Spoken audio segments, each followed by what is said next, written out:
everybody, Steve here, and today we're going to talk about video cameras, digital recordings, and how sometimes when we make those home videos or those YouTube videos that they kind of end up something like this.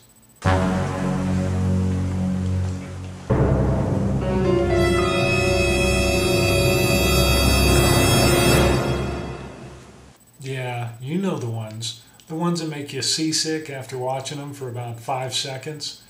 Well, you get pretty tired of that, and I do too.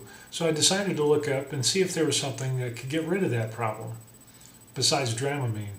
Anyway, I came across a product called a Steadicam, and basically for your video camera, instead of having that jerky motion all around, it actually steadies your camera so you have a nice smooth shot.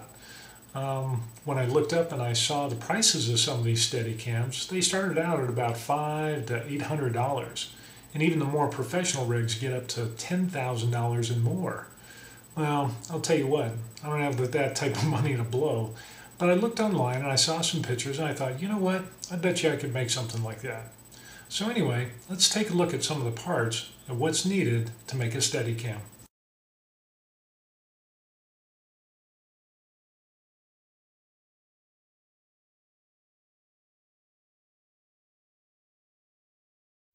Now let's look at the basic layout of the Steadicam and some of the measurements.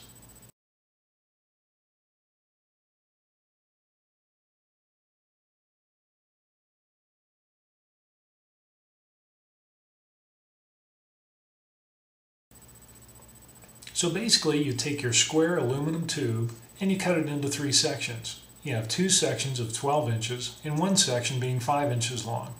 Then you take those little square pieces of 2 inches long, drill 1/4 inch holes through those and through your aluminum square tubes on each end, so that way you can connect up the pieces together. And then hopefully it'll look something like this.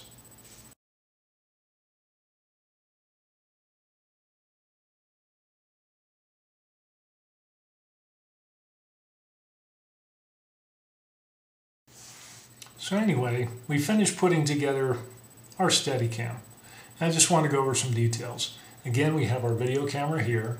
We have the base that we got off an old tripod with a quick disconnect so we can take the camera on and off easily. And we have our little tripod from a digital camera for $14.95.